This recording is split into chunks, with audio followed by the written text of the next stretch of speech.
Hello students, welcome back to my channel Physics Clinic. ഇന്ന് നമ്മൾ discuss ചെയ്യാൻ പോകുന്നത് മൂവിംഗ് ചാർജ് ആൻഡ് മാഗ്നറ്റിക്സിലെ റിമൈനിങ് ക്വസ്റ്റ്യൻസ് ആണ്. ഇതിൽ ആദ്യം നമുക്ക് force on a current carrying conductor in magnetic field നോക്കാം. സാധാരണഗതിയിൽ ഒരു കറണ്ട് ക്യാരിങ് കണ്ടക്ടർ ഞാനൊരു പാർപ്പിറ്ററി ഷേപ്പ് വരയ്ക്കുകയാണ്.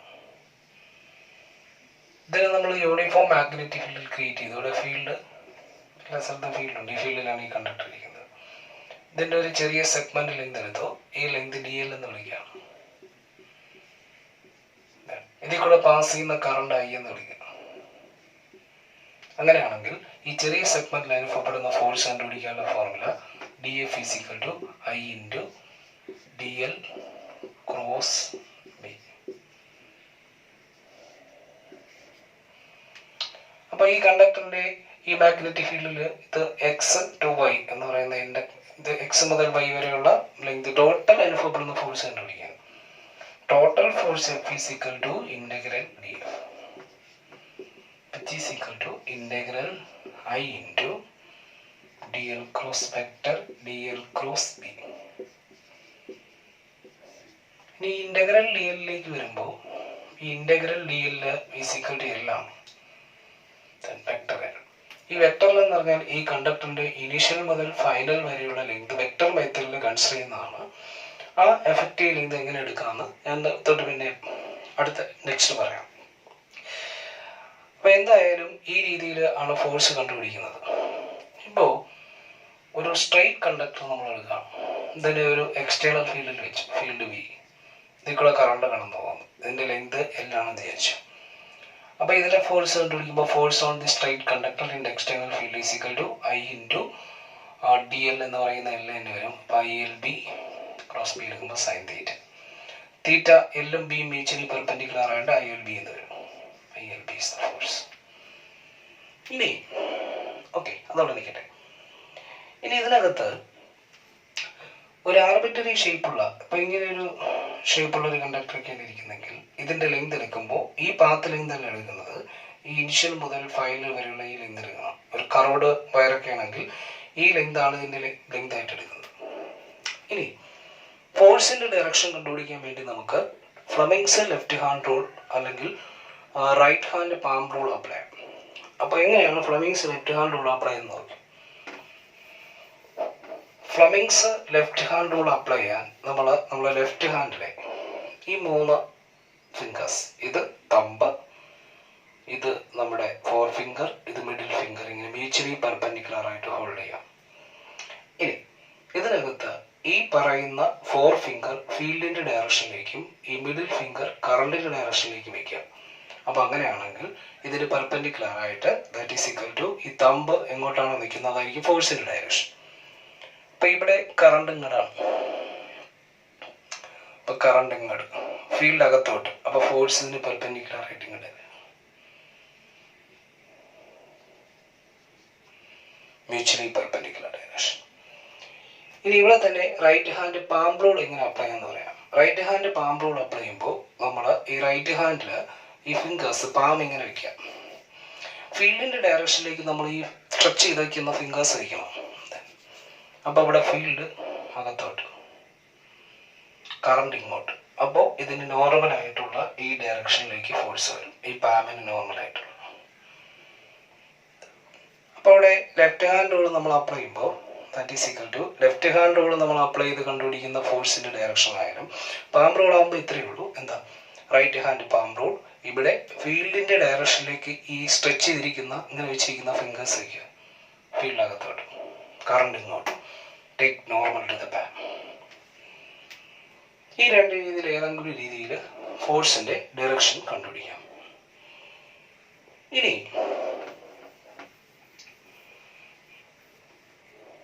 ഒരു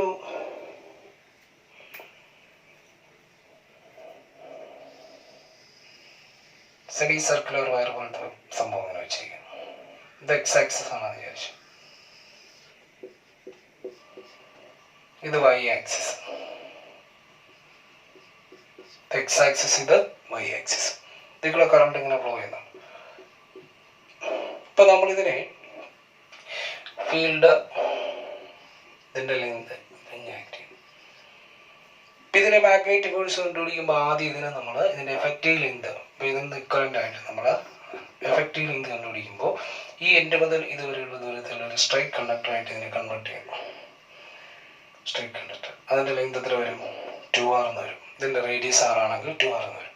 ഇനി ഇതിൽ കൂടെ കറണ്ട് ഇങ്ങനെ അസ്യൂം ചെയ്യുന്നു. ഇനി ഈ സ്ട്രൈറ്റ് കണ്ടക്ടറിൽ that is equal to field ഇതിന് പെർപെൻഡിക്കുലർ ആയിട്ട് y ഡയറക്ഷനിൽ ഫീൽഡ് ആക്ട് ചെയ്യുന്നുണ്ട്. അപ്പോൾ I that is equal to field ഈ കണ്ടക്ടറിൻ്റെ ലെങ്തിന് പെർപെൻഡിക്കുലർ ആയിട്ട് ഫീൽഡ് ആക്ട് ചെയ്യുന്നു. അപ്പോൾ ഫോഴ്സിൻ്റെ മാഗ്നിറ്റ്യൂഡ് കണ്ടുപിടിക്കുമ്പോൾ എന്ത് കിട്ടും? ILB വരും. എല്ലിൻ്റെ സ്ഥലത്ത് 2r ഇൻറ്റു എന്ത് വരും? B. ഇങ്ങനെയാണ് ഇത് സോൾവ് ചെയ്യുന്നത്. ഇനി അടുത്ത നെക്സ്റ്റ് ഇമ്പോർട്ടൻ്റ് ആയിട്ടുള്ള ഒരു പാർട്ട് എന്ന് പറയുന്നത് force between two parallel wires carrying കറണ്ടാണ്. ഇപ്പോൾ രണ്ട് ഇൻഫിനിറ്റ് ലെങ്ത് ഉള്ള രണ്ട് straight conductors parallel wires carrying current. ഇപ്പോൾ ഇത് ഫസ്റ്റ് കണ്ടക്ടർ ഇൻഫിനിറ്റ് ലെങ്ത് ആണ്. ഇത് സെക്കൻഡ് കണ്ടക്ടർ. ഇത് കണ്ടക്ടർ 1 എന്ന് വിളിക്കാം, ഇത് കണ്ടക്ടർ 2 എന്ന് വിളിക്കാം. ഓരോ കണ്ടക്ടറും മറ്റേയാൾ ഉണ്ടാക്കുന്ന ഫീൽഡിലാണ് സ്ഥിതി ചെയ്യുന്നത്. അപ്പോൾ ഈ രണ്ടാമത്തെ കണ്ടക്ടറിൻ്റെ ഫീൽഡാണ് ഇതിൻ്റെ എക്സ്റ്റേണൽ ഫീൽഡായിട്ട് ആക്ട് ചെയ്യുന്നത്. ഒന്നാമത്തെ കണ്ടക്ടർ ഉണ്ടാക്കുന്ന ഫീൽഡാണ് രണ്ടാമത്തെ എക്സ്റ്റേണൽ ഫീൽഡായിട്ട് ആക്ട് ചെയ്യപ്പെടുന്നത്. അപ്പോൾ ഇവിടെ ഇതിൽ കൂടെ പോകുന്ന കറണ്ട് I1 എന്ന് അസ്യൂം ചെയ്തു, ഇതിൽ കൂടെ പോകുന്ന കറണ്ട് I2 എന്ന് അസ്യൂം ചെയ്തു. Force between two parallel wires carrying current നമ്മൾ കണ്ടുപിടിക്കും. ആദ്യം ഫോഴ്സ് പെർ യൂണിറ്റ് ലെങ്ത് ആണ് ചെയ്യാൻ പോകുന്നത്. അതാണ് ഫോഴ്സ് പെർ യൂണിറ്റ് ലെങ്ത് കണ്ടുപിടിക്കാം, ഫോഴ്സ് കണ്ടുപിടിക്കാം. സെപ്പറേഷൻ r ആണെന്ന് വിചാരിച്ചു. അപ്പം അങ്ങനെയാണെങ്കിൽ ഇതിലെ ഫോഴ്സ് പെർ യൂണിറ്റ് ലെങ്ത് കണ്ടുപിടിക്കാനുള്ള formula force per unit length of this infinitely wire is equal to μ0 divided by 4π into 2 into I1 into I2 divided by r ആണ്. μ0 divided by 4π into 2 into I1 into I2 into by r ആണ്. ഇതെങ്ങനെയാണ് ഈ formula വന്നത് നോക്കാം. നമുക്ക് ഈ ഒന്നാമത്തെ conductor ഇവിടെ ഉണ്ടാക്കുന്ന ഫീൽഡ്, ഇപ്പം അത് കണ്ടുപിടിക്കാൻ വേണ്ടി ഒന്ന് റൈറ്റ് ഹാൻഡ് ഗ്രിപ്പ് റൂളോ റൈറ്റ് ഹാൻഡ് പാം റൂളോ അപ്ലൈ ചെയ്ത് കഴിഞ്ഞാൽ ഒന്നാമത്തെ കണ്ടക്ടറിൽ കൂടെ കറണ്ട് ഇങ്ങനെയാണ് ഒഴുകുന്നത്. അപ്പോൾ ഈ പോയിന്റിലെ ഫീൽഡ് കണ്ടുപിടിക്കുമ്പോൾ അത് ഉണ്ടാക്കുന്ന ഫീൽഡ് ഇങ്ങോട്ടാണ്, അകത്തോട്ടാണ്. അപ്പോൾ ഈ രണ്ടാമത്തെ കണ്ടക്ടറിലെ ഫീൽഡ് ഇങ്ങനെ വരും. ശരിയല്ലേ? ഇനി രണ്ടാമത്തെ കണ്ടക്ടറിലൂടെ കറണ്ട് ഇങ്ങനെയാണ്, അപ്പോൾ അതിൻ്റെ ഫീൽഡ് പുറത്തോട്ട് വരും, ഔട്ട് ദ പ്ലെയിൻ. അപ്പോൾ ഇതാണ് ഇവിടുത്തെ ഫീൽഡ്, ഇതാണ് ഇവിടുത്തെ ഫീൽഡ്. ഇനി ഈ ഫീൽഡിലിരിക്കുന്ന ഈ കണ്ടക്ടറിൻ്റെ L എന്ന് പറയുന്ന ഒരു പർട്ടിക്കുലർ ലെങ്ത്, ഇത് ഇൻഫിനിറ്റ് ലെങ്ത് ആണ്. നമുക്ക് ഏതെങ്കിലും ഒരു പർട്ടിക്കുലർ സെഗ്മെന്റ് ലെങ്ത് എല്ലാം അസൈൻ ചെയ്യും. അപ്പോൾ അവിടെ അനുഭവപ്പെടുന്ന ഫോഴ്സ് കണ്ടുപിടിക്കുമ്പോൾ then force on this first wire എടുക്കുമ്പോൾ അത് F is equal to I1 into അതിൻ്റെ ലെങ്ത് L എന്ന് വിചാരിച്ചോ, L ഇൻറ്റു ഇത് field produced by second B2, ഇത് B1 എന്ന് വിചാരിച്ചോ. ഇനി B2 നമ്മൾ കാൽക്കുലേറ്റ് ചെയ്യുന്ന സമയത്ത് B2 പ്രൊഡ്യൂസ് ചെയ്യപ്പെടുന്ന ആരാണ്? ഈ രണ്ടാമത്തെ കണ്ടക്ടറാണ്. അപ്പോൾ ബയോസ് റിവേഴ്സൽ നമ്മൾ അപ്ലൈ ചെയ്യുമ്പോൾ B2ൻ്റെ വില, ഇതൊരു ലോങ് സ്ട്രൈറ്റ് വയർ ആണ്, μ0 divided by 4π into 2 into I2 divided by r. ഇതൊന്ന് റീഅറേഞ്ച് ചെയ്ത് കഴിയുമ്പോൾ എന്തായി? μ0 divided by 4π into 2 into I1 എഴുതാം, I1 I2 divided by r into L.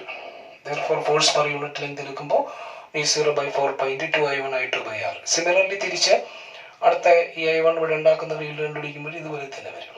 Okay, ഇനി ഇതിൻ്റെ ഡയറക്ഷൻസ് കണ്ടുപിടിക്കുന്നത് ശ്രദ്ധിച്ചു. അപ്പം μ0 by 4π ഇത് കിട്ടിയല്ലോ. ഈ രണ്ട് കണ്ടക്ടറുകൾക്കിടയിലുള്ള ഫോഴ്സിൻ്റെ ഡയറക്ഷൻ കണ്ടുപിടിക്കുമ്പോൾ നമുക്ക് ആദ്യം ഒന്ന് റൈറ്റ് ഹാൻഡ് പാം റൂൾ ഉപയോഗിച്ച് ഫോഴ്സ് കണ്ടുപിടിക്കുക, അല്ലെങ്കിൽ ലെഫ്റ്റ് ഹാൻഡ് റൂൾ വെച്ചിട്ട് ചെയ്യാം. ഞാൻ ആദ്യം ഇവിടെ ലെഫ്റ്റ് ഹാൻഡ് റൂൾ അപ്ലൈ ആണ്. ഇപ്പോഴത്തെ ഫീൽഡ് പുറത്തേക്കാണ്, ഇവിടെ കറണ്ട് ഇങ്ങോട്ട് അപ്ബോർഡാണ്. അപ്പം നമുക്കിവിടെ അനുഭവപ്പെടുന്ന ഫോഴ്സ് കണ്ടുപിടിക്കുന്ന സമയത്ത് നോക്കിയേ, ലെഫ്റ്റ് ഹാൻഡ് റൂൾ അപ്ലൈ ചെയ്യുമ്പോൾ this will be the direction of field. അപ്പോൾ ഈ ഫീൽഡിൻ്റെ ഡയറക്ഷൻ ഇതാണ്, കറണ്ടിൻ്റെ ഡയറക്ഷൻ അപ്ബോർഡ്. കറണ്ട് ഫീൽഡ് പുറത്തോട്ടല്ലേ, കറണ്ട് അപ്ബോർഡ്, ഫീൽഡ് പുറത്തേക്കാണ് അല്ലേ, കറണ്ട് അപ്ബോർഡ്.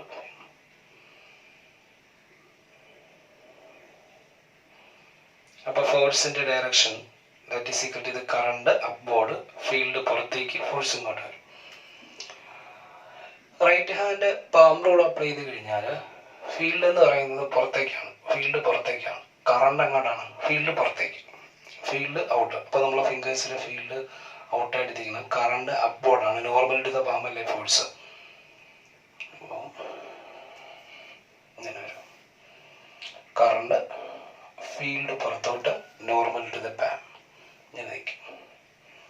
അപ്പം ഇങ്ങോട്ട് വരും, ഇങ്ങോട്ട് വരും. കിട്ടിയോ?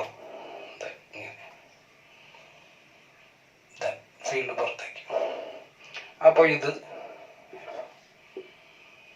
സിമിലർലി ഇവിടെ നോക്കിക്കഴിഞ്ഞാൽ ഫീൽഡ് അകത്തോട്ട്, കറണ്ട് മുകളിലേക്ക്. ഇവിടെ നിങ്ങൾക്ക് ദാറ്റ് ഈസ് ഈക്വൽ ടു നമ്മുടെ ലെഫ്റ്റ് ഹാൻഡ് റൂൾ അപ്ലൈ ചെയ്താൽ ഇങ്ങനെ ഇരിക്കും. Current, field, force. അപ്പോൾ ഒരു കാര്യം പ്രത്യേകം ഓർമ്മിക്കുക, രണ്ട് കറണ്ട് ക്യാരിങ് കണ്ടക്ടേഴ്സിൽ കറണ്ട് സെയിം ഡയറക്ഷൻ ആണെങ്കിൽ ഫോഴ്സ് അട്രാക്റ്റീവ് ആയിരിക്കും. ആ ഫോഴ്സ് പെർ യൂണിറ്റിന്റെ വില ഇതായിരിക്കും, ഈ 0/4π × 2I1I2 ഡിവൈഡഡ് ബൈ R എന്ന് വരും. അപ്പൊ തിരിച്ചു വന്നാൽ എങ്ങനെ ഇരിക്കും? തിരിച്ച് കറണ്ട് രണ്ടിനും ഓപ്പോസിറ്റ് ഡയറക്ഷനിൽ. ഇതിൽ കറണ്ട് I1 ഇങ്ങനെ ഒഴുകി, ഇതിൽ കറണ്ട് I2 ഇങ്ങനെ ഒഴുകി. അപ്പൊ ആദ്യം ഫീൽഡ് കണ്ടുപിടിക്കാം. ഇതിന്റെ ഫീൽഡ് എങ്ങോട്ട് വരും? ഇതിന്റെ ഫീൽഡ് ഒന്നാമത്തെ കണ്ടക്ടർ ഇവിടെ ഉണ്ടാക്കുന്ന ഫീൽഡ് ഇൻടു ദ പ്ലെയിൻ. രണ്ടാമത്തെ conductor that is equal to ഇവിടെ ഉണ്ടാക്കുന്ന ഫീൽഡ് എടുക്കുമ്പോൾ കണ്ടക്ടറോട് കറണ്ട് ഇങ്ങോട്ട് ഈ പോയിന്റ് ഫീൽഡ് ഇതും ഇൻടു ദ പ്ലെയിൻ. ശരിയല്ലേ? ഇതിൽ കൂടെ കറണ്ട് ഇല്ല, അപ്പൊ ഇവിടുത്തെ ഫീൽഡ് ഇൻടു ആയി, ഇവിടുത്തെ ഫീൽഡ് ഓൾറെഡി ഇൻടു ആയി. ഓക്കെ. ഇനി അപ്പൊ നമുക്ക് രണ്ടാമത്തെ കണ്ടക്ടറിലെ ഫീൽഡിന്റെ ഡയറക്ഷൻ എടുക്കുമ്പോൾ ഇതാണ് കറണ്ടിന്റെ ഡയറക്ഷൻ. പാമ്പ് ഇവിടെ വെച്ച് നോർമൽ. ഇനി ചെയ്യാൻ പോകുന്നതെന്ന് പറഞ്ഞാൽ ഒന്നാമത്തെ കണ്ടക്ടറിൽ അനുഭവപ്പെടുന്ന ഫോഴ്സ് കാൽക്കുലേറ്റ് ചെയ്യുമ്പോൾ current upward, current upward, field അകത്തോട്ട്, കറണ്ട് അപ്വേർഡ്, ഫീൽഡ് അകത്തോട്ട്. അപ്പൊ ഫോഴ്സ് അങ്ങോട്ട് പുറത്തോട്ട്. കണ്ടോ? ഫീൽഡ് അകത്തോട്ട്, നോർമൽ ടു ദ പാം. ഇവിടെ നമ്മൾ സോൾവ് ചെയ്യുന്ന സമയത്ത് that is equal to current താഴേക്ക്, ഫീൽഡ് അകത്തോട്ട്, then normal to the palm. കണ്ടോ? പുറത്തോക്കി. ഞാനിവിടെ പാം റൂൾ ആണ് അപ്ലൈ ചെയ്തിരിക്കുന്നത്. നിങ്ങൾക്ക് ലെഫ്റ്റ് ഹാൻഡ് റൂൾ അപ്ലൈ ചെയ്യാം, പാം റൂൾ അപ്ലൈ ചെയ്യാം. പാം റൂൾ അപ്ലൈ ചെയ്യുമ്പോൾ നോക്കിയോ, take the fingers in the direction of field, then normal to the palm. Field കണ്ടുപിടിക്കുമ്പോൾ എന്താണ്? ഫീൽഡ് കണ്ടുപിടിക്കുമ്പോൾ ദാറ്റ് ഈസ് ഈക്വൽ ടു ഇത് പോയിന്റിലേക്ക് വെച്ചിട്ട് ഇതിന്റെ നോർമൽ എടുത്താൽ മതി. ഫോഴ്സ് കണ്ടുപിടിക്കുമ്പോൾ രണ്ടിനും പാം റൂൾ അപ്ലൈ. അപ്പൊ ഇവിടെ ഇത് ഫോഴ്സ് ആയി. അപ്പൊ അവിടെ എന്ത് ചെയ്തു? they will be repulsive in nature. അപ്പോൾ കറണ്ട് ക്യാരിങ് കണ്ടക്ടേഴ്സിൽ കറണ്ട് ഓപ്പോസിറ്റ് ഡയറക്ഷൻ ആണെങ്കിൽ നേച്ചർ എന്തായിരിക്കും? റിപ്പൾസീവ് ആയിരിക്കും. ഇനി ഇതുമായിട്ട് റിലേറ്റ് ചെയ്ത ഒന്ന് രണ്ട് ക്വസ്റ്റ്യൻസ് നോക്കാം. ഒരു question, an arrangement of 3 parallel straight wires placed perpendicular to plane of paper carrying same current I along same direction as shown in figure. ഒരു കണ്ടക്ടർ ഇങ്ങനെ കാണിച്ചിട്ടുണ്ട്, വേറൊരു കണ്ടക്ടർ ഇങ്ങനെ കാണിച്ചിട്ടുണ്ട്, വേറൊരു കണ്ടക്ടർ ഇങ്ങനെ കാണിച്ചിട്ടുണ്ട്. ഈ കണ്ടക്ടേഴ്സ് തമ്മിലുള്ള അകലം D ആണ്. D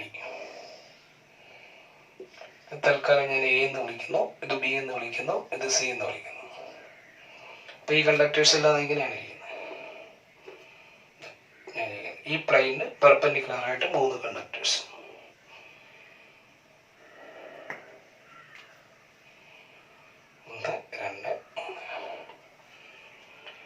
ഇനി magnitude of force per unit length on the middle wire B. അപ്പൊ ഇവിടെ അനുഭവപ്പെടുന്ന ഇതിന് current magnitude of force per unit length on this wire. അപ്പൊ നമുക്ക് ആദ്യം നോക്കാം, ഫോഴ്സ് ഒരു വെക്ടർ ക്വാണ്ടിറ്റി ആണെന്ന് അറിയാലോ. അപ്പൊ ആദ്യം നമുക്ക് ഫോഴ്സ് കണ്ടുപിടിക്കുമ്പോൾ ഈ കണ്ടക്ടറിന്റെ ലെങ്ത് എല്ലാം അസ്യൂം ചെയ്യാം, എന്നിട്ട് അവസാനം ഫോഴ്സ് പെർ യൂണിറ്റ് ലെങ്ത് ചെയ്യാം. അപ്പൊ ഈ പറയുന്ന കണ്ടക്ടറില് ലെങ്തിൽ അനുഭവപ്പെടുന്ന ഈ 2 കണ്ടക്ടറിലും കറണ്ട് സെയിം ഡയറക്ഷനിലാണ്, ഇതിലിങ്ങോട്ട് ഇതിലങ്ങോട്ട് ഇതിലിങ്ങോട്ട്. അപ്പൊ ഇവർക്കിടയിലുള്ള സെപ്പറേഷൻ എത്രയാണ്? അപ്പോൾ ഇതുമേ അനുഭവപ്പെടുന്ന ഫോഴ്സ് എന്ന് പറഞ്ഞാൽ ഇവർ തമ്മിലുള്ള ഫോഴ്സ് എന്തായാലും അട്രാക്റ്റീവ് ആയിരിക്കും ഈ കണ്ടക്ടേഴ്സ്. അപ്പോൾ ഇവർ തമ്മിലുള്ള ഫോഴ്സ് അട്രാക്റ്റീവ് ആയിരിക്കും. അപ്പോൾ ബിയിൽ അനുഭവപ്പെടുന്ന ഒരു force with the force between B and A, FBA is equal to mu0 divided by 4 pi into 2 into same current ആണ്. അപ്പോൾ 2I square by D into ഒരു പർട്ടിക്കുലർ ലെങ്ത്, ഇതിലെ ലെങ്ത് ഇല്ലെന്ന് വെച്ചാൽ അല്ലെങ്കിൽ ലെങ്തിൽ അനുഭവപ്പെടുന്ന ഫോഴ്സ്. അപ്പൊ നമുക്ക് ഇങ്ങനെ കിട്ടി. ഇത് നമുക്ക് കട്ട് ചെയ്തിട്ട് ഇങ്ങനെയാണെങ്കിൽ ഇവിടെ 280 പോയല്ലോ. അപ്പോൾ mu0 I square L divided by 2 pi D എന്ന് കിട്ടി. ഇതുപോലെ ഈ വയർ, ഈ കണ്ടക്ടർ, ഈ രണ്ട് കണ്ടക്ടറിലും ഫോഴ്സ് ഇതേപോലെ അനുഭവപ്പെടും. അപ്പോൾ ഈ ബി ഇങ്ങോട്ട് അട്രാക്ട് ചെയ്യണം. അപ്പോൾ ഫോഴ്സ് ഇങ്ങനെ വരും. അപ്പോൾ ഈ രണ്ട് ഫോഴ്സുകൾ തമ്മിലുള്ള ആംഗിൾ ഇത് വരും. അപ്പോൾ force excited by B on C, അതും സിമിലർലി ഇത് തന്നെ വരും. FBC is also equal to this arrow mu0 I square L by 2 pi D. Same equation തന്നെ. അപ്പോൾ ഒരു കാര്യം മനസ്സിലായി, FBA is equal to FBC എന്ന് മനസ്സിലായി.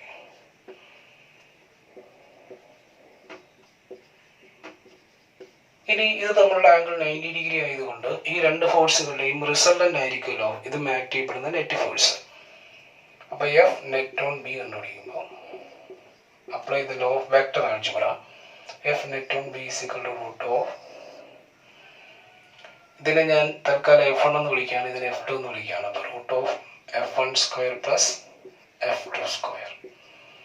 2F1 F2 cos 90 0 ആയി പോകും. അപ്പോൾ law of vector algebra apply ചെയ്ത് കിട്ടി. ഇനി F1 F2ന്റെ മാഗ്നിറ്റ്യൂഡ് സെയിം ആയതുകൊണ്ട് ഇത് റൂട്ട് 2 ടൈംസ് F എന്ന് കിട്ടിയില്ലേ. F എന്ന് പറഞ്ഞാൽ FAB എടുത്താലും FBC എടുത്താലും സെയിം ആണ്.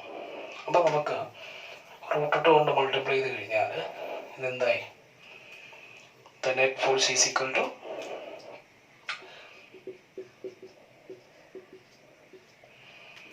net force is equal to root 2 times mu0 I square L divided by 2 pi D. ഇതിനെ വീണ്ടും ഒന്ന് റീഅറേഞ്ച് ചെയ്ത് കഴിഞ്ഞാൽ ഇങ്ങനെ ഇരിക്കൂടെ, mu0 I square L divided by root 2 pi D. ഇതാണ് ഫോഴ്സ് ആക്ടിങ് കൂടെ പർട്ടിക്കുലർ ലെങ്ത് ഓഫ് ദിസ്, ഈ middle ഇരിക്കുന്ന ഈ കണ്ടക്ടറിലെ പർട്ടിക്കുലർ ലെങ്തിൽ ആക്ട് ചെയ്യപ്പെടുന്ന ഫോഴ്സ് ആണ്. Therefore force per unit length of this wire is equal to mu0 I square by root 2 pi D. Okay.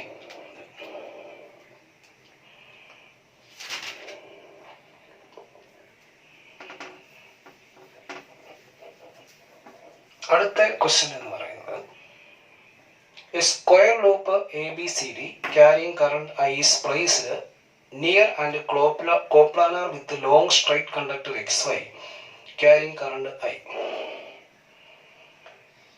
ഇങ്ങനെ ഒരു square loop തന്നിട്ടുണ്ട്. ഇതിലെ കറണ്ടിന്റെ ഡയറക്ഷൻ ഇങ്ങനെ ഫോക്കസ് ആയിട്ട് കാണിച്ചിട്ടുണ്ട്. ഇതിലെ കറണ്ടിനെ സ്മോൾ ലെറ്റർ ആയി നൽകാം. ഇവിടെ ഒരു സ്ട്രെയിറ്റ് കണ്ടക്ടർ ഇതിന്റെ പ്ലെയിനിന് പാരലായിട്ട് ഒരു സ്ട്രെയിറ്റ് കണ്ടക്ടർ ഉണ്ട്, അതിലൂടെ ഒഴുകുന്ന കറണ്ട് I എന്ന് തന്നിട്ടുണ്ട്. ഇതിന്റെ ലെങ്ത് ഓഫ് ദ സ്ക്വയർ എല്ലാം തന്നിട്ടുണ്ട്. ഈ കണ്ടക്ടറിൽ നിന്ന് ഈ പറയുന്ന സ്ക്വയറിലേക്കുള്ള ദൂരം L/2 എന്ന് തന്നിട്ടുണ്ട്. ഇനി ചോദിച്ചിരിക്കുന്നത് net force on the loop ആണ് കണ്ടുപിടിക്കേണ്ടത്. അപ്പൊ നമുക്കിതിന് ABCD എന്ന് പേര് കൊടുക്കാം. അപ്പൊ ഈ പറയുന്ന സ്ട്രെയിറ്റ് കണ്ടക്ടർ കൂടെ ഇതെല്ലാം L അകലത്തിലാണ്. ഈ സ്ട്രെയിറ്റ് കണ്ടക്ടർ കൂടെ കറണ്ട് ഒഴുകുമ്പോൾ ഈ സ്ട്രെയിറ്റ് കണ്ടക്ടറിന്റെ ലെങ്ത് ക്യാപിറ്റൽ L ആണ്. ക്യാപിറ്റൽ L, ഇത് ക്യാപിറ്റൽ I, ഇത് സ്മോൾ ലെറ്റർ I. ഇതിൽ കൂടെ പോകുന്ന കറണ്ട് എന്താണ്? I കറണ്ട് ആണ് ഇതിൽ കൂടെയൊക്കെ പോകുന്നുണ്ടോ? I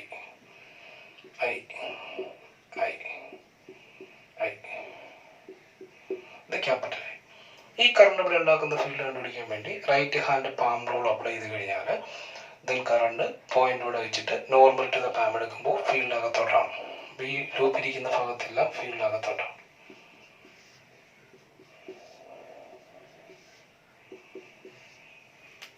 അപ്പൊ അങ്ങനെയാണെങ്കിൽ ഈ പറയുന്ന ഈ എ ബി എന്ന് പറയുന്ന കണ്ടക്ടർ ഈ ഫീൽഡിൽ നിന്ന് L/2 അകലത്തിലും ഇത് 3L/2 അകലത്തിലുമാണ്. ഈ രണ്ട് കണ്ടക്ടറും സെയിം ലെങ്തിലാണല്ലോ. ഇത് രണ്ടും ഒരേ അകലത്തിലാണ് ഈ കണ്ടക്ടറിനെ സംബന്ധിച്ചാണ്. ഇപ്പൊ ഫോഴ്സ് കണ്ടുപിടിക്കുന്ന സമയത്ത് ഇതിൽ ആക്ട് ചെയ്യപ്പെടുന്ന ഫോഴ്സ് കണ്ടുപിടിക്കുമ്പോൾ നമുക്കിപ്പോൾ ലെഫ്റ്റ് ഹാൻഡ് റൂളോ അല്ലെങ്കിൽ പാം റൂളോ അപ്ലൈ ചെയ്യുമ്പോൾ ഇതിലെ കറണ്ട് എന്ന് പറയുന്നത് ഇങ്ങോട്ട് ഫീൽഡ് അകത്തോട്ട്, അപ്പൊ ഫോഴ്സ് ഇങ്ങോട്ട് വരും. ഇതിലെ ഫോഴ്സ് സിമിലർലി ഇതിലെ കറണ്ട് ഇങ്ങോട്ട് ഫീൽഡ് അകത്തോട്ട്, അപ്പൊ ഫോഴ്സ് താഴേക്ക് വരും. ഇനി ഈ രണ്ട് പോയിന്റും ഈ കണ്ടക്ടറിൽ നിന്ന് ഈക്വൽ അകലത്തിലാണ്. അപ്പൊ ഈ പറയുന്ന കണ്ടക്ടറിലെ ഫോഴ്സ് എന്ന് പറയുന്ന FBCയും ഈ കണ്ടക്ടറിലെ ഫോഴ്സ് FCDയും ഈക്വൽ ആയിരിക്കും. അപ്പോൾ FBC = FCD ഈക്വൽ ആയതുകൊണ്ട് ആന്റി പാരലൽ ആയതുകൊണ്ടും ഇതിന്റെ സം എന്തായി പോകും? 0 ആയി പോകും. അപ്പോൾ ഈ രണ്ട് വയറിലെ ഫോഴ്സ് കാൽക്കുലേറ്റ് ചെയ്യേണ്ട കാര്യമില്ല. അപ്പൊ നെറ്റ് ഫോഴ്സ് കണ്ടുപിടിക്കുമ്പോൾ ഈ രണ്ട് സെക്ഷനിലെ കണ്ടുപിടിച്ചാൽ മതി, അതായത് ABയും CDയും. ABയിലെ ഫോഴ്സ് എന്ത് വരും?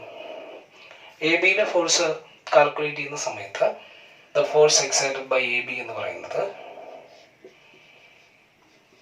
AB which is equal to AB എന്ത് വരും? ABയിലെ force μ0 by 4 pi into 2 into capital I into small I into L divided by L/2 അല്ലേ?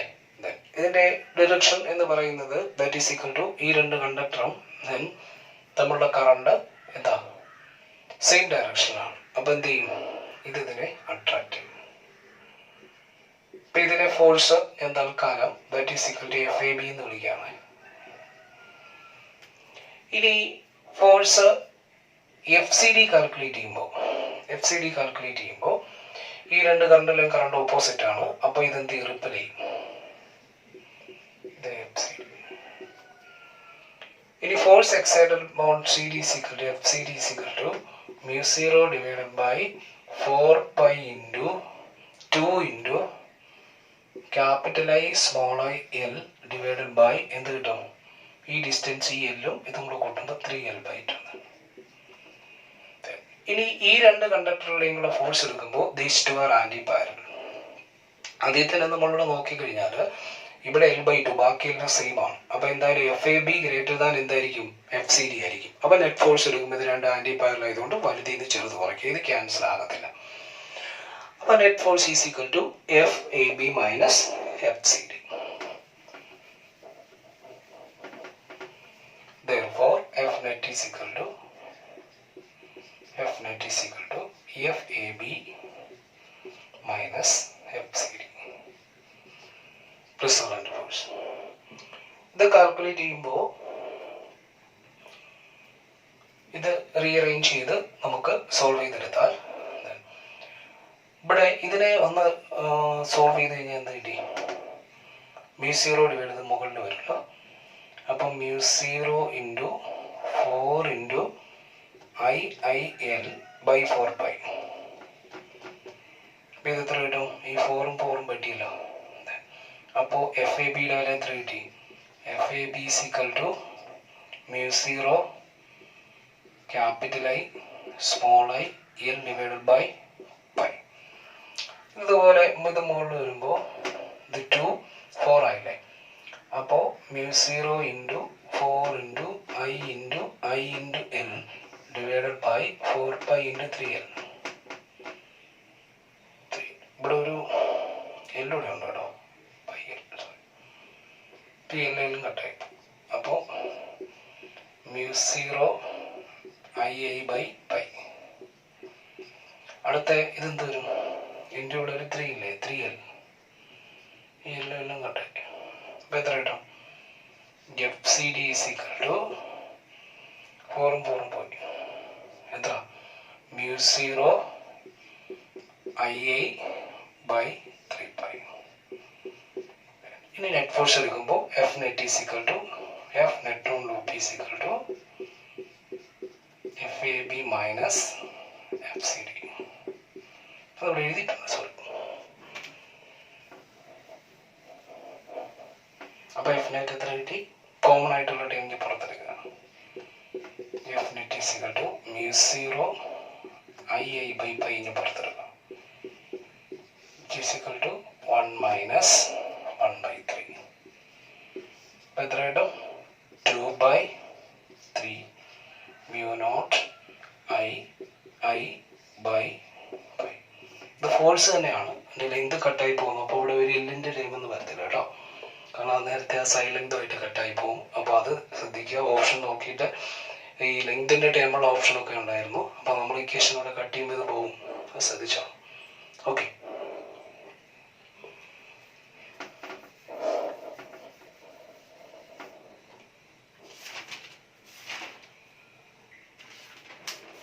അടുത്ത ഈ ചാപ്റ്ററിനകത്ത് നമ്മൾ ഈ ഓർത്തിരിക്കേണ്ട ചില സംഭവം എന്ന് പറഞ്ഞാൽ കൺവേർഷൻ ഓഫ് ഗാൽവനോമീറ്ററിൻ്റെ അമീറ്ററും കൺവേർഷൻ ഓഫ് ഗാൽവനോമീറ്ററിൻ്റെ വോൾട്ട്മീറ്ററുമാണ്. അപ്പോൾ ഈ അതിൽ നിന്ന് മിക്കവാറൊക്കെ ക്വസ്റ്റ്യൻസ് ചോദിക്കാറുണ്ട്. ഈ ഗാൽവനോമീറ്റർ അമീറ്ററായിട്ട് കൺവേർട്ട് ചെയ്യാനുള്ള ടെക്നിക്ക് എന്ന് പറഞ്ഞാൽ, ഗാൽവനോമീറ്ററിന് റേഞ്ച് വളരെ കുറവാണ്, വളരെ സ്മോൾ കറണ്ട് മെഷർ ചെയ്യുന്ന ഡിവൈസാണ് ഗാൽവനോമീറ്റർ എന്ന് പറയുന്നത്. അത് ഗാൽവനോമീറ്റർ. പിന്നെ കുറച്ചുകൂടെ റേഞ്ച് കൂടി അമീറ്ററിലേക്ക് കൺവേർട്ട് ചെയ്യാൻ വേണ്ടി നമ്മൾ വളരെ ലോ റെസിസ്റ്റൻസ് ആയിട്ടുള്ള വയർ, അതിനെ ഷണ്ട് വയർ എന്ന് പറയും, ഇതുമായിട്ട് പാരലായിട്ട് കണക്ട് ചെയ്യും.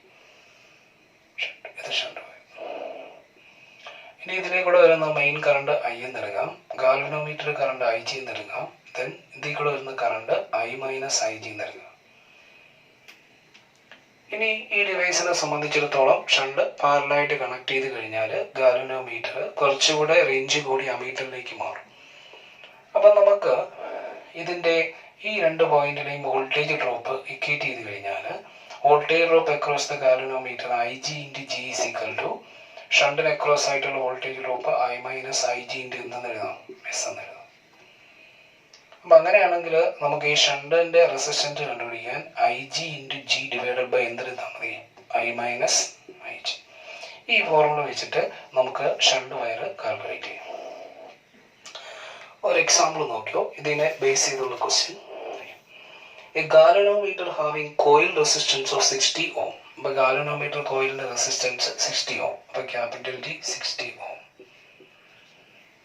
അടുത്ത പറഞ്ഞിരിക്കുന്നത് shows full square deflection when A current of 1 ampere pass through it.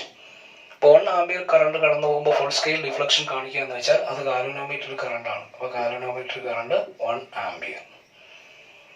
അടുത്ത്, it can be converted into an ammeter to read current up to 5 ampere. Then by connecting a shunt off. എത്ര shunt connect ചെയ്യണമെന്നാണ് ചോദ്യം. അപ്പോൾ ഇതിന് read ചെയ്യേണ്ട current 5 ampere ആണ്. Direct ഫോർമുലയിൽ apply ചെയ്ത് കഴിഞ്ഞാൽ S is equal to IG. IG എത്രയാണ്? 1 ഇൻറ്റു ഇത് എത്രയാണ്? 60 ഡിവൈഡഡ് ബൈ I എത്രയാണ്? 5. അപ്പോൾ 5 - 1. അപ്പോൾ 60 ബൈ എത്ര കിട്ടി? 4. 60 ബൈ 4 എത്ര? 15 ohm. അപ്പോൾ 15 ohm എങ്ങനെ കണക്ട് ചെയ്യണം? 15 ohm ഈ ഗാൽവനോമീറ്ററുമായിട്ട് പാരലായിട്ട് കണക്ട് ചെയ്ത് കഴിഞ്ഞാൽ ഈ ഗാൽവനോമീറ്റർ നമുക്ക് എന്ത് ചെയ്യാം? അമീറ്ററായിട്ട് റീഡ് ചെയ്യാം. അപ്പോൾ ഇതുവരെ ആംബിയർ റീഡ് ചെയ്തുകൊണ്ടിരിക്കുന്ന ഗാൽവനോമീറ്ററിൽ ഇനി 5 ആംബിയർ വരെ റീഡ് ചെയ്യാം. അതിൻ്റെ കോയിൽ കത്തിപ്പോകത്തില്ല, കാരണം അതിന് നമ്മൾ അഡീഷണൽ പാത്തൊക്കെ കൊടുത്തിട്ടുണ്ട്. അടുത്ത ഗാൽവനോമീറ്ററിനെ വോൾട്ട്മീറ്ററിലേക്ക് കണക്ട് ചെയ്യാനുള്ള ടെക്നിക്ക് എന്ന് വെച്ചാൽ, വോൾട്ട്മീറ്റർ ഒരു ഹൈ റെസിസ്റ്റൻസ് ഡിവൈസാണ്. സാധാരണ വോൾട്ട്മീറ്റർ ഐഡിയൽ വോൾട്ട്മീറ്ററിനെ സംബന്ധിച്ചിടത്തോളം വോൾട്ട്മീറ്റർ ഐഡിയൽ ആണെങ്കിൽ അതിൻ്റെ റെസിസ്റ്റൻസ് ഇൻഫിനിറ്റി ആയിട്ടാണ് എടുക്കുന്നത്. അപ്പോൾ നമുക്ക് ഇതൊരു ഗാൽവനോമീറ്റർ, ഇതിനെ വോൾട്ട്മീറ്റർ ആയിട്ട് കണക്ട് ചെയ്യുന്ന ടെക്നിക്ക് എന്ന് വെച്ചാൽ ഹൈ റെസിസ്റ്റൻസ് ഇതുമായിട്ട് സീരീസ് ആയിട്ട് കണക്ട് ചെയ്യുന്നു. ഇതൊരു ഹൈ റെസിസ്റ്റൻസ്, ഇതിൽ കൂടെ രണ്ടിൽ കൂടെ ഒറ്റ കറണ്ട് പോകത്തുള്ള സീരീസ് ആയിട്ട് ഇത് IG നൽകുക. അപ്പോൾ അങ്ങനെയാണെങ്കിൽ ഇതിന് അക്രോസ് ആയിട്ടുള്ള വോൾട്ടേജ് ഡ്രോപ്പ് നമ്മൾ കാൽക്കുലേറ്റ് ചെയ്യുമ്പോൾ voltage drop across this device is equal to the drop across this device. ഇതിപ്പോൾ ഇതൊരു വോൾട്ട്മീറ്റർ ആയി. ഇതിന് അക്രോസ് ആയിട്ടുള്ള വോൾട്ടേജ് ഡ്രോപ്പിന് നമുക്ക് ഇങ്ങനെ എഴുതിക്കൂടെ, IG × G + R. അപ്പോൾ എനിക്ക് ഇവിടെ നിന്ന് ഇതൊന്ന് സോൾവ് ചെയ്ത് കഴിഞ്ഞാൽ എനിക്ക് R അല്ലേ കണ്ടുപിടിക്കണ്ടേ. അപ്പോൾ V/IG = എന്തെന്ന് കിട്ടി? G + R. അപ്പോൾ ഇതിനെ ഹൈ റെസിസ്റ്റൻസിൻ്റെ വില R = ആ കൺവേർട്ട് ചെയ്ത് മാറ്റേണ്ട voltage by galvanometer current minus ഗാലോനോമീറ്ററിന്റെ റെസിസ്റ്റൻസ്. ഈ ഫോർമുല വെച്ച് നമുക്ക് എന്ത് ചെയ്യാം? ഈ ഗാലോനോമീറ്ററിനെ വോൾട്ട് മീറ്ററിലേക്ക് കൺവേർട്ട് ചെയ്യുമ്പോൾ യൂസ് ചെയ്യേണ്ട റെസിസ്റ്റൻസ്, ഈ റെസിസ്റ്റൻസ് എപ്പോഴും ഗാലോനോമീറ്ററുമായിട്ട് എങ്ങനെ ഇരിക്കണം? സീരീസ് ആയിട്ട് കണക്ട് ചെയ്യാവുള്ളൂ. ഒരു എക്സാമ്പിൾ നോക്കാം. A galvanometer has a coil resistance of 100 ohm, G100 ohm, and gives a full scale deflection for 30 milliampere. അപ്പോൾ full scale deflection എന്ന് വെച്ചാൽ IG 30 milliampere. It is work as a voltmeter of 30 volt range. അപ്പോൾ ഇത് read ചെയ്യേണ്ട volt 30 volt range, 30 volt range. Resistance required added will be. ഇപ്പം ഇതുമായിട്ട് ഏത് resistance add ചെയ്യണമെന്നാണ് ക്വസ്റ്റ്യൻ. നമുക്ക് ഈ ഫോർമുല അപ്ലൈ ചെയ്ത് കഴിഞ്ഞാൽ the resistance R is calculated by V by I G minus G. V by I G minus G. Resistance R is equal to V by I G minus G. എത്രയാണ് ഇവിടുത്തെ volt? മാറ്റേണ്ടത് 30. എത്രയാണ് galvanometer current? 30 milliampere. Minus എത്രയാണ് ഗാലോനോമീറ്ററിന്റെ resistance? 100 ഓം. ഇതിനകത്ത് ഇത് വെട്ടിപ്പോയി. ഇപ്പം മുകളിൽ വരുമ്പോൾ ഇത് 1000 ആയി. Minus 100. So the high resistance value is 900 ohm. 900 ohm resistance ഇവിടെ സീരീസ് ആയിട്ട് കണക്ട് ചെയ്ത് കഴിഞ്ഞാൽ ഈ ഗാലോനോമീറ്റർ എന്തിലേക്ക് കൺവേർട്ട് ചെയ്യും? ഗാലോനോമീറ്റർ വോൾട്ട് മീറ്ററിലേക്ക് കൺവേർട്ട് ചെയ്യും. ഇനി ഈ ചാപ്റ്ററിനകത്ത് ഓർത്തിരിക്കേണ്ട ചില കാര്യങ്ങളൂടെ പറയാം. ഒന്ന്, ചാർജ്ഡ് പാർട്ടിക്കിൾ മാഗ്നറ്റിക് ഫീൽഡിലേക്ക് എൻ്റർ ചെയ്യുമ്പോൾ ഉണ്ടാകുന്ന ഫോഴ്സ് കാൽക്കുലേറ്റ് ചെയ്യാനുള്ള ഫോർമുലയാണ്. ചാർജ്ഡ് പാർട്ടിക്കിൾ മാഗ്നറ്റിക് ഫീൽഡ്സിലേക്ക് എൻ്റർ ചെയ്യുമ്പോൾ ഉണ്ടാകുന്ന force vector F is equal to Q into vector V cross B ആണ്. പോസിറ്റീവ് ചാർജ് ആണെങ്കിൽ പ്ലസ് കൊടുക്കുക, നെഗറ്റീവ് ചാർജ് ആണെങ്കിൽ മൈനസ് കൊടുക്കുക. അപ്പോൾ ഇതിന്റെ മാഗ്നിറ്റ്യൂഡ് എടുത്തു കഴിഞ്ഞാൽ F is equal to QVB sin θ ആണ്. QVB sin θ. അതിൽ മാഗ്നറ്റിക് ഫോഴ്സ് എന്ന് പറയുന്നത് that is equal to particle റെസ്റ്റിലാണെങ്കിൽ മാഗ്നറ്റിക് ഫോഴ്സ് ഒരിക്കലും ഇൻട്രാക്ട് ചെയ്യാറില്ല. ഇപ്പോൾ ഒരു സ്റ്റേഷനറി ഇലക്ട്രോണിലേക്ക് നമ്മൾ എത്ര ഹെവി ആയിട്ടുള്ള മാഗ്നറ്റിക് ഫീൽഡ് കൊടുത്താലും അത് ഇൻട്രാക്ട് ചെയ്യാറില്ല. എന്നാൽ ഇലക്ട്രിക്കൽ ഫോഴ്സ് ആണെങ്കിൽ electrical force F is equal to QE ആണ്. അത് മൂവിങ് ചാർജുമായിട്ട് ഇൻട്രാക്ട് ചെയ്യും, റെസ്റ്റിലിരിക്കുന്ന ചാർജുമായിട്ട് ഇൻട്രാക്ട് ചെയ്യും. ഇനി field that is equal to ഈ പാർട്ടിക്കിളിന്റെ വെലോസിറ്റിക്ക് പാരൽ ആണെങ്കിൽ തീറ്റ 0 ആവും, ആന്റി പാരൽ ആകുമ്പോഴും തീറ്റ 0 ആവും. അപ്പോൾ ഫോഴ്സ് എന്താവും? 0 ആയി പോകും. അപ്പോൾ ഇത് പെർപെൻഡിക്കുലർ ആണെങ്കിൽ മാക്സിമം ഫോഴ്സ് കിട്ടും. That is equal to the force is equal to QVB. ഇത് നമുക്ക് ക്രോസ് പ്രോഡക്റ്റ് വെച്ചിട്ട് കണ്ടുപിടിക്കാം. ഫോഴ്സിന്റെ ഡിഫ്ലക്റ്റിംഗ് ഫോഴ്സിന്റെ ഡയറക്ഷൻ അല്ലെങ്കിൽ ലെഫ്റ്റ് ഹാൻഡ് റൂൾ വെച്ച് കണ്ടുപിടിക്കാം. ലെഫ്റ്റ് ഹാൻഡ് റൂൾ വെച്ച് കണ്ടുപിടിക്കുമ്പോൾ ഇതിന്റെ സംഭവം എന്ന് പറഞ്ഞാൽ നേരത്തെ നമ്മൾ കറണ്ട് കാര്യം കണ്ടക്ടറിൽ അപ്ലൈ ചെയ്ത അതേ സാധനം തന്നെ ഇവിടെ കറണ്ടിന്റെ സ്ഥലത്ത് ദാറ്റ് ഈസ് ഈക്വൽ ടു ഇത് വെലോസിറ്റിയുടെ ഡയറക്ഷൻ, പാർട്ടിക്കിളിന്റെ വെലോസിറ്റി, ഇത് ഫീൽഡ്, ഇത് കറണ്ട്. ഓർത്തിരിക്കാൻ എളുപ്പമുണ്ട്. F B V. അപ്പൊ F force, B field, V or I velocity or current. അപ്പൊ നമുക്ക് ഫാത്തിമ BV എന്ന് ഓർക്കാം. ഫാത്തിമ BV. F അപ്പൊ ഫാത്തിമയിലെ F ഫോഴ്സ്, BVയിലെ B field, V or I velocity or current. അപ്പൊ FBV അപ്ലൈ ചെയ്താൽ മതി. ഈ ക്രോസ് പ്രോഡക്റ്റ് വെച്ച് നമുക്ക് സോൾവ് ചെയ്യാം. B ക്രോസ് ബിയുടെ ഡയറക്ഷൻ വെച്ച് വെലോസിറ്റി നിന്ന് ഫീൽഡിലേക്ക് ക്രോസ് പ്രോഡക്റ്റ് എടുത്താലും ചെയ്യാം. അല്ലെങ്കിൽ വിയും ഐയും തമ്മിലുള്ള പല രീതിയിൽ ഫോഴ്സിന്റെ ഡയറക്ഷൻ കണ്ടുപിടിക്കാം വെക്ടർ മെത്തേഡ്. ഇനി ഒരു ചാർജ്ഡ് പാർട്ടിക്കിളിനെ ഞാൻ ഫീൽഡിനകത്ത് നിന്ന് പെർപെൻഡിക്കുലർ ആയിട്ട് പ്രൊജക്ട് ചെയ്യാം. പെർപെൻഡിക്കുലർ ആയിട്ട് പ്രൊജക്ട് ചെയ്യുന്ന സമയത്ത് ആ പാർട്ടിക്കിളിന്റെ പാത്ത് സർക്കിൾ ആയിരിക്കും. അപ്പോൾ ഫീൽഡിനകത്ത് നിന്ന് പാർട്ടിക്കിളിനെ പ്രൊജക്ട് ചെയ്യാം. പെർപെൻഡിക്കുലർ ആയിട്ട് പ്രൊജക്ട് ചെയ്യാം. പെർപെൻഡിക്കുലർ ആയിട്ട് ഇത് ഫീൽഡ്. പെർപെൻഡിക്കുലർ ആയിട്ട് പ്രൊജക്ട് ചെയ്യുന്ന സമയത്ത് വിതിൻ ദ ഫീൽഡിൽ ഈ പാർട്ടിക്കിളിന്റെ ട്രജക്ടറി എന്ന് പറഞ്ഞാൽ സർക്കിൾ ആയിരിക്കും. ഈ സമയത്ത് ഈ പാർട്ടിക്കിളിനെ സംബന്ധിച്ചിടത്തോളം അനുഭവപ്പെടുന്ന മാക്സിമം മാഗ്നറ്റിക് ഫോഴ്സ് FM എന്ന് പറയുന്നത് ആരായിരിക്കും? PQV ആയിരിക്കും. അപ്പൊ Q എന്ന് പറയുന്ന ചാർജ്ഡ് പാർട്ടിക്കിളിനെ ഫീൽഡിനകത്ത് നിന്ന് V വെലോസിറ്റിയിൽ പ്രൊജക്ട് ചെയ്ത് കഴിഞ്ഞാൽ ഇതിന്റെ ട്രജക്ടറി എന്ന് പറയുന്നത് സർക്കിൾ ആയിരിക്കും. ഇനി ഇതിന്റെ റേഡിയസ് കണ്ടുപിടിക്കാൻ വേണ്ടി റേഡിയസ് ഓഫ് ട്രജക്ടറി കണ്ടുപിടിക്കുമ്പോൾ നമുക്ക് ഈ സർക്കുലർ മോഷനിലേക്ക് വരുന്ന സമയത്ത് ഇവിടെ ഈ മാക്സിമം മാഗ്നറ്റിക് ഫോഴ്സ് സെൻട്രിപിറ്റൽ ഫോഴ്സിലേക്ക് സെൻട്രിപിറ്റൽ ഫോഴ്സായിട്ട് ആക്ട് ചെയ്യുന്നുണ്ട്. നമുക്ക് maximum magnetic force B Q B is equal to എന്തെന്ന് എഴുതാം? M B square by R എന്ന് എഴുതാം. ശരിയല്ലേ? അപ്പം അങ്ങനെയാണെങ്കിൽ ഇവിടെ നിന്നൊരു ബി കട്ട് ചെയ്ത് കഴിഞ്ഞാൽ magnetic field into charge into R is equal എന്തെന്ന് കിട്ടും? എം ബി എന്ന് കിട്ടും. അപ്പോൾ റേഡിയസിൻ്റെ ഇക്വേഷൻ എന്ന് വെച്ചാൽ ആർ ഈസ് ഈക്വൽ എന്തെന്ന് കിട്ടി? M B divided by B Q. R is equal to M B divided by B Q. ഇനി ഇതിനെ നമുക്ക് മൊമെന്റത്തിന്റെ ടൈമിൽ എഴുതി, മൊമെന്റത്തിന്റെ മാഗ്നിറ്റ്യൂഡ് ടൈമിൽ എഴുതി കഴിഞ്ഞാൽ it is equal to P divided by B Q. P divided by B Q. അപ്പോൾ മൊമെന്റത്തിന്റെ മാഗ്നിറ്റ്യൂഡ് നമുക്ക് ഫീൽഡ് ഇൻറ്റു ചാർജിന്റെ സ്ട്രെങ്തിന്റെ റേഡിയസ് എന്ന് എഴുതാം. P is equal to B Q ആണ്. ഇനി കൈനറ്റിക് എനർജി മൊമെന്റം തമ്മിലുള്ള റിലേഷൻ നിങ്ങൾക്ക് അറിയാം. കൈനറ്റിക് എനർജിയും ലീനിയർ മൊമെന്റത്തിന് തമ്മിലുള്ള റിലേഷൻ, ലീനിയർ മൊമെന്റത്തിന് മാഗ്നിറ്റ്യൂഡിനെ സ്ക്വയറിനെ 2m കൊണ്ട് ഡിവൈഡ് ചെയ്ത കൈനറ്റിക് എനർജിയാണ്. അപ്പോൾ പി സ്ക്വയർ എന്ന് പറയുന്നത് നമുക്ക് എന്തെന്ന് എഴുതാം? 2 × m × കൈനറ്റിക് എനർജി എന്ന് എഴുതാം. അപ്പോൾ മൊമെന്റം പി ഈസ് ഈക്വൽ എന്തായി? √2 × m × k എന്നായി. √2m k എന്നായി. ഇനി അപ്പോൾ ഇവിടെ നമുക്ക് റേഡിയസ് കൈനറ്റിക് എനർജിയുടെ ടൈമിൽ എഴുതുമ്പോൾ R is equal to √2 × m × kinetic energy of charged particle divided by B Q. This is the another formula of radius in terms of എന്താ? ഇനി ഇപ്പോൾ ചാർജ്ഡ് പാർട്ടിക്കിളിനെ സംബന്ധിച്ചിടത്തോളം റേഡിയസ് കൈനറ്റിക് എനർജിയുടെ ടൈമിൽ ഓർക്കുക, മൊമെന്റത്തിന്റെ ടൈമിൽ ഓർക്കുക, ലീനിയർ സ്പീഡിന്റെ ടൈമിൽ ഓർക്കുക. ഇനി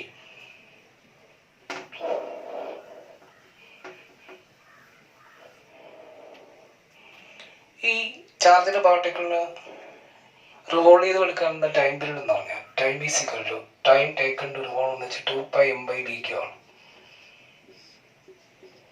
അപ്പോൾ time period that is equal to independent of B ആണ്. അതുപോലെ ടൈം പീരീഡ് ഇൻഡിപെൻഡന്റ് ഓഫ് റേഡിയസുമാണ്. ഈ ടൈം പീരീഡിലാണ് ചാർജ്ഡ് പാർട്ടിക്കിൾ മാഗ്നറ്റിക് ഫീൽഡിൽ നമ്മൾ ഈ രീതിയിൽ പ്രൊജക്ട് ചെയ്യുമ്പോൾ ഇത്രയും സമയം കൊണ്ട് അതിന്റെ റെവല്യൂഷൻ എന്ത് ചെയ്യും? കംപ്ലീറ്റ് ആവും. ഇത് ഫ്രീക്വൻസി കണ്ടുപിടിക്കണമെങ്കിൽ റെസിപ്രോക്കൽ എടുക്കുക. അപ്പോൾ എന്ത് കിട്ടും? BQ divided by 2πm. Angular frequency കണ്ടുപിടിക്കണമെങ്കിൽ omega is equal to 2π × f എടുക്കുക, which is equal to 2π × BQ divided by 2π. അപ്പോൾ ഇത് കട്ടായി പോകുമ്പോൾ നമുക്ക് that is equal to angular frequency B × Q/m എന്ന് കിട്ടും.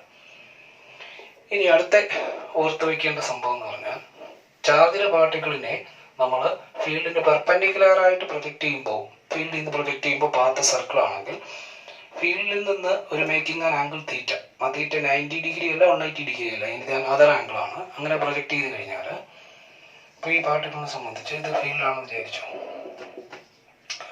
ഫീൽഡ് ഞാൻ ഇതിനെ ഈ ഫീൽഡിനകത്ത്, അപ്പോൾ ഇവിടെ ഫീൽഡ് ഞാൻ ആക്ട് ചെയ്യാം, making an angle theta with field. അപ്പോൾ ഈ പാർട്ടിക്കിളിനെ റിജക്ട് ചെയ്യുന്ന വെച്ചാൽ ലൈക്ക് ദിസ്. ഇതിങ്ങനെ 3 ഡയമെൻഷനാണ്, ഹെലിക്കൽ പാത്തിൽ വരും. Path helical, that is like 3 dimension. ഈ സമയത്ത് ഈ പാർട്ടിക്കിളിനെ സംബന്ധിച്ചിടത്തോളം ഇതിനെ പൈ ഡയറക്ഷനിലേക്ക് റിസോൾവ് ചെയ്ത് കഴിഞ്ഞാൽ ഫീൽഡിന് പെർപെൻഡിക്കുലർ ആയിട്ടുള്ള കമ്പോണന്റ് എടുത്താൽ V sin θ വരും, ഫീൽഡിന് പാരലൽ ആയിട്ടുള്ള കമ്പോണന്റ് എടുത്താൽ V cos θ. Radius R calculate ചെയ്യുമ്പോൾ m × ഫീൽഡിന് പെർപെൻഡിക്കുലർ ആയിട്ടുള്ള കമ്പോണന്റ് ബൈ BQ ആണ്. അപ്പോൾ ഇവിടുത്തെ റേഡിയസ് R എന്ന് പറഞ്ഞാൽ MV sin θ divided by BQ ആണ്. ഇനി ടൈം പീരീഡ് എടുക്കുമ്പോൾ ടൈം പീരീഡ് എന്ന് പറയുന്നത് ദാറ്റ് ഈസ് വീക്ക് ഇൻഡിപെൻഡൻ്റ് ആണ്, ആറിന് ഇൻഡിപെൻഡൻ്റ് ആണ്, 2πm/bq എന്ന് തന്നെ വരും. ഇനി പാർട്ടിക്കിളിനെ സംബന്ധിച്ചിടത്തോളം ഒരു ടൈം പീരീഡ് കൊണ്ട് ഈ ഹൊറിസോണ്ടൽ ഡിസ്റ്റൻസിൽ ഇത് അഡ്വാൻസ് ചെയ്യുന്ന ദൂരത്തിൽ ഇതിൻ്റെ പിച്ച് എന്ന് പറയും. അപ്പോൾ ഈ പിച്ച് കണ്ടുപിടിക്കാൻ വേണ്ടി ഹൊറിസോണ്ടൽ ഡയറക്ഷനിലെ വെലോസിറ്റി ടൈം പീരീഡ് കൊണ്ട് ഗുണിച്ചാൽ മതി. ടൈം പീരീഡ് എന്ന് പറയുന്നത് ഏത് രീതിയിൽ പ്രൊജക്ട് ചെയ്താലും വെലോസിറ്റി ഇൻഡിപെൻഡൻ്റ് ആണെന്ന് ഓർക്കുക, അത് 2πm/bq തന്നെയാണ്. അപ്പോൾ ഇവിടെ ഇത് എന്ത് കിട്ടും? V cos θ × 2πm/bq എന്ന് കിട്ടും. 2πm/bq. ഇത് ഇതിനകത്ത് ഇത്രയും കാര്യങ്ങൾ ഓർക്കുക. റേഡിയസിൽ നിന്നുള്ള ക്വസ്റ്റ്യൻസ് ഒക്കെ സാധാരണ ചോദിക്കുന്നതാണ്. പിന്നെ അടുത്ത സംഭവം എന്ന് വെച്ചാൽ magnetic moment of current carrying loop calculate ചെയ്യുമ്പോൾ magnetic moment capital M is equal to current into area. ഇതാണ് ഒരു കറണ്ട് ക്യാരിങ് കോയിലിന്റെ മാഗ്നറ്റിക് മൊമെന്റ് കണ്ടുപിടിക്കാനുള്ള formula. Number of times n ഉണ്ടെങ്കിൽ n ഇൻറ്റു എന്ന് എടുക്കണം. ഇതിന്റെ ഡിറക്ഷൻ കണ്ടുപിടിക്കുമ്പോൾ മാഗ്നറ്റിക് മൊമെന്റ് വെക്ടർ. ഇപ്പൊ ഇതൊരു കറണ്ട് ക്യാരിങ് ലൂപ്പ് ആണെന്ന് വിചാരിച്ചു. ഇതൊരു കറണ്ട് ക്ലോക്ക് വൈസ് ഡയറക്ഷനിലാണ് ആക്ട് ചെയ്യുന്നത്. അപ്പൊ ഇതില് that is equal to magnetic moment direction കണ്ടുപിടിക്കാൻ വേണ്ടി right hand circulating rule apply ചെയ്യുമ്പോൾ കറണ്ടിന്റെ ഫ്ലോ ഡയറക്ഷനിൽ നമ്മുടെ ഈ ഫിംഗേഴ്സ് ഹോൾഡ് ചെയ്യാം. ദെൻ ഔട്ട്സെറ്റിൽ തമ്മിൽ ഡയറക്ഷനിൽ മൊമെന്റ് ആക്ട് ചെയ്യും. വേറെ ട്രിക്ക് എന്ന് വെച്ച് കഴിഞ്ഞാൽ സാധാരണഗതിയിൽ ഈ മൊമെന്റ് എന്ന് പറയുന്നത് വെക്ടർ ക്വാണ്ടിറ്റിയാണ്. ഇപ്പൊ ഇലക്ട്രോസ്റ്റാറ്റിക്സിൽ ഇലക്ട്രിക് ഡൈപോൾ മൊമെന്റ് എന്ന് പറഞ്ഞാൽ ഇലക്ട്രിക് ഡൈപോൾ മൊമെന്റ്, ഇലക്ട്രിക് കേസിലെത്താൽ ഇലക്ട്രിക് ഡൈപോൾ മൊമെന്റ് നെഗറ്റീവ് ചാർജിൽ നിന്ന് പോസിറ്റീവ് ചാർജിലേക്കാണ് ആക്ട് ചെയ്യപ്പെടുന്നത്. Negative charge to positive. മാഗ്നറ്റിസത്തിലെ നെഗറ്റീവ് ചാർജ് എന്ന് പറഞ്ഞാൽ മാഗ്നറ്റിസത്തിലെ കമ്പയർ ചെയ്യുമ്പോൾ നെഗറ്റീവ് ചാർജ് എന്ന് പറഞ്ഞാൽ സൗത്ത് പോളാണ്, പോസിറ്റീവ് ചാർജ് എന്ന് പറയുന്നത് നോർത്ത് പോളാണ്. ഇപ്പൊ south pole behave like negative ചാർജും. ഇപ്പൊ കറണ്ട് ക്യാരിങ് കോയിൽ ഒരു ഡൈപോൾ പോലെ ആക്ട് ചെയ്യും. അപ്പൊ ഇവിടെ current seems to be flow in clockwise direction. ഈ സംഭവം ഒരു സൗത്ത് പോൾ പോലെ ആക്ട് ചെയ്യും. അപ്പോൾ അപ്പുറത്ത് നോർത്തും വരും. അപ്പോൾ ഒരു കാര്യം ആലോചിക്കുക, that is equal to negative എന്ന് പോകുന്നത് പോലെ സൗത്തിൽ നിന്ന് നോർത്തിലേക്കായിരിക്കും മാഗ്നറ്റിക് മൊമെന്റിന്റെ ഡയറക്ഷൻ. അപ്പോൾ കറണ്ട് ക്ലോക്ക് വൈസ് ഡയറക്ഷനിൽ ഫ്ലോ ചെയ്യുമ്പോൾ കറണ്ട് ഒബ്സർവ് ചെയ്യുന്ന വ്യക്തി ഈ ഒരു കറണ്ട് ഫ്ലോ ചെയ്യുന്ന ഈ ഒരു ഫേസ് സൗത്ത് പൊളാരിറ്റി ഡെവലപ്പ് ചെയ്യും, അതിന്റെ എതിർവശം നോർത്ത് പൊളാരിറ്റി ഡെവലപ്പ് ചെയ്യും. അപ്പോൾ ഇവിടുത്തെ magnetic moment direction south to north അകത്തോട്ട്. തിരിച്ച് കറണ്ട് ആന്റി ക്ലോക്ക് വൈസ് ഡയറക്ഷനിലാണെങ്കിൽ, കറണ്ട് ആന്റി ക്ലോക്ക് വൈസ് ഡയറക്ഷനിലാണ് ഫ്ലോ ചെയ്യുന്നതെങ്കിൽ ഇവിടെ നോർത്ത് പോൾ വരും. അപ്പോൾ അവിടെ സൗത്ത് വരും. അപ്പോൾ നോക്കി മാഗ്നറ്റിക് മൊമെന്റ്. അപ്പോൾ ഈ സൗത്തും നോർത്തും കണ്ടുപിടിക്കാൻ മൊമെന്റിന്റെ ഡയറക്ഷൻ നോക്കിയാൽ ഉണ്ടോ, ഇവിടെ മൊമെന്റിന്റെ ഡയറക്ഷൻ പുറത്തോട്ടല്ലേ. അപ്പോൾ അപ്പുറത്തെ ഫേസ് സൗത്ത്, ഇവിടെ എന്താ നോർത്ത്. അപ്പോൾ ഈ ട്രിക്ക് വെച്ചിട്ട് നിങ്ങൾ ഇത് ഓർക്കുക. മൊമെന്റ് ഐ ഇൻറ്റു എ ആണ്. കറണ്ടിന്റെ നമ്പർ ഓഫ് ടൈംസ് ഉണ്ടെങ്കിൽ NI എടുക്കണം. ഇനി കറണ്ട് ക്യാരിങ് കോയിലിനെ എക്സ്റ്റേണൽ മാഗ്നറ്റിക് ഫീൽഡിൽ വെക്കുമ്പോഴുള്ള ടോർക്കിന്റെ formula torque tau is equal to M cross B ആണ്. ക്രോസ് പ്രോഡക്റ്റ് മാഗ്നറ്റിക് മൊമെന്റിന്റെയും ഫീൽഡിന്റെയും ക്രോസ് പ്രോഡക്റ്റ് എടുത്താൽ നമുക്ക് ടോർക്ക് കണ്ടുപിടിക്കാം. ഇപ്പൊ ടോർക്ക് അതുപോലെ തന്നെ ആദ്യത്തെ കേസിൽ ബയോട്സ് ഓർക്ക് അതിന്റെ സ്ട്രെയിറ്റ് കേസ് ആർക്ക് ലൈക്ക് സ്ട്രക്ചർ കോൺഫിഗറേഷൻ, പിന്നെ സർക്കുലർ സെഗ്മെന്റ് കേസ് ഓർക്കുക, പിന്നെ force on a current carrying conductor, force between parallel wires carrying current, പിന്നെ ഈ പറയുന്ന കൺവേർഷൻ ഓഫ് ഗാലനോമീറ്ററിന്റെ വോൾട്ട്മീറ്റർ, പിന്നെ ടോർക്ക്, മാഗ്നറ്റിക് മൊമെന്റ്. ഇത് ഒന്ന് ഓർത്ത് വയ്ക്കുക.